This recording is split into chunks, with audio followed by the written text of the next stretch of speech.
So கமிட்மெண்ட்டோ இல்லை இந்த ரிலேஷன்ஷிப்பை இன்னும் டீப்பராக போகிறதுக்கு முன்னாடி அந்த அசஸ்மெண்ட்டை எடுத்துட்டு உங்களுக்கு நிறைய ரெட் ஃப்ளாக் சைன்ஸ் தெரியுதா, இந்த நபர் உங்களுக்கு ஏற்றவரா இல்லையா, நீங்க எதிர்பார்க்கக்கூடிய குவாலிட்டிஸ் இவர்கிட்ட எதிர்பார்க்கலாமா அப்படிங்கிறது both as a boy or a girl அவங்க அந்த ரிலேஷன்ஷிப்ல ஃபர்ஸ்ட் அண்டர்ஸ்டாண்ட் பண்ணணும்.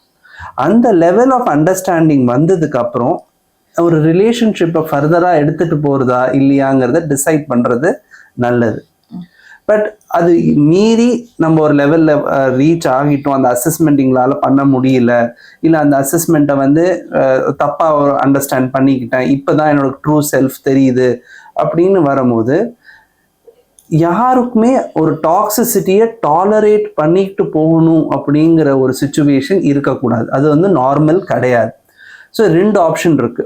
ஒன்று, டு சீக் ஹெல்ப், அதாவது நீங்களும் உங்கள் பார்ட்னரும் ஒரு மனநல மருத்துவரையோ இல்லை சைக்காலஜிஸ்டையோ அணுகி இந்த மாதிரியான ப்ராப்ளம்ஸ் இங்கே நாங்கள் ஃபேஸ் பண்ணுறோம் இங்கே ரிலேஷன்ஷிப்ஸில், இதனால இமோஷ்னலாக ஐ எம் கெட்டிங் ஹர்ட், எப்படி நீங்கள் ஹர்ட் ஆறீங்க, என்ன இமோஷனல் சேஞ்சஸ் உங்களுக்குள்ள வருது அப்படிங்கிறத பகிர்ந்துக்கலாம். ஸோ அப்போ நம்மளோட individual 1-on-1 we can assess பண்ணலாம். இது உங்களை ரொம்ப தாக்கம் வருதா, மன நோய் சார்ந்து போறீங்களா, மன அழுத்தம் வர போறதா அப்படிங்கிறத நம்மளால அசஸ் பண்ண முடியும்.